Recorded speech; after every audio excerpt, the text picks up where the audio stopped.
Have you ever wondered why government does such a bad job at maintaining its assets? I'm Charles Blaine, and this is Texas Tomorrow. Are you worried about your kids' future? You should be. You're listening to Texas Tomorrow with Charles Blaine. Join Charles as he talks about the people and issues that are affecting you and your family at the local level of government. Houston loses 30 billion gallons of water a year. The total revenue loss is estimated to be about $150 million. And since the start of 2022, the city lost more than 20% of its water supply more than 5 times. This is all because of deferred maintenance. Deferred maintenance is simply postponing maintenance activities until you have revenue for them. So instead of paying for repairs in anticipation of something breaking, most governments will wait until it breaks and then wait some more, which ends up costing taxpayers more. It's almost as if you had a leak in your roof and you waited until the roof caved in to fix it. It's much more expensive.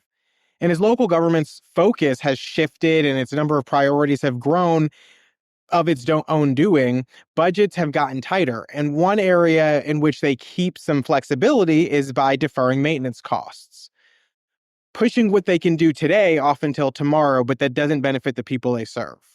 But as we know, when you wait, it becomes more costly and further deterioration comes, associated damage, everything adds to that underlying cost. So Fort Worth this year set aside nearly $30 million in its recent budget for maintenance of roads.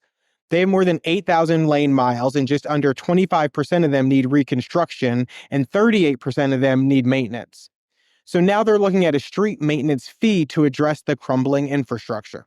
For a monthly fee that fluctuates depending on if you own a single-family home, rent, run a restaurant, office space, or retail, the city expects to generate $66 million a year to pay for roads.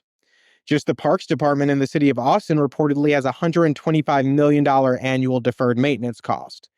And a report last year showed that the city of Dallas needed about $1 billion just for maintenance needs, and Houston's total deferred maintenance cost is $3 billion. Like Houston, other cities have had water infrastructure aging as well. In 2021, North Texas cities lost about 40 billion gallons of water, much of it through water main breaks and leaks. The city of Fort Worth lost 6 billion gallons of water from 522 water main breaks that year. The problem is that as these deferrals are made, the quality of services decrease in response, and you find yourself under things like boiled water notices, potholes in the roads, fire trucks breaking down on their way to calls, garbage trucks out of service, and delayed trash pickup.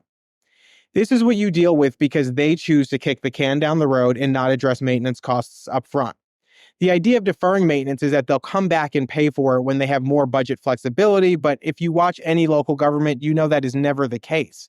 Every year, there's going to be more needs for the city. Every year, the budget is going to have more competing priorities, and it's going to get tighter.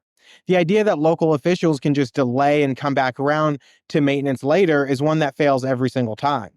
And if they don't address it first, they end up doing what the city of Fort Worth is doing and assessing an additional fee to pay for what your property taxes should already pay for. I hope you learned something from this, and I hope you pay attention to what your city is doing, especially when it comes to deferred maintenance costs, because if you're not paying for it today, you're certainly going to pay for it tomorrow. Thanks for tuning in, and if we didn't talk about something that's happening in your neighborhood and you'd like us to cover it, please let us know, and make sure you share this on social media with your friends, your family, and reach out if you have any comments. So I hope you took something away from this, and if you did, make sure you tell a friend, a family member, share it on Facebook, Twitter, Instagram, wherever you see fit, and make sure you tune in for next week's episode of Texas Tomorrow.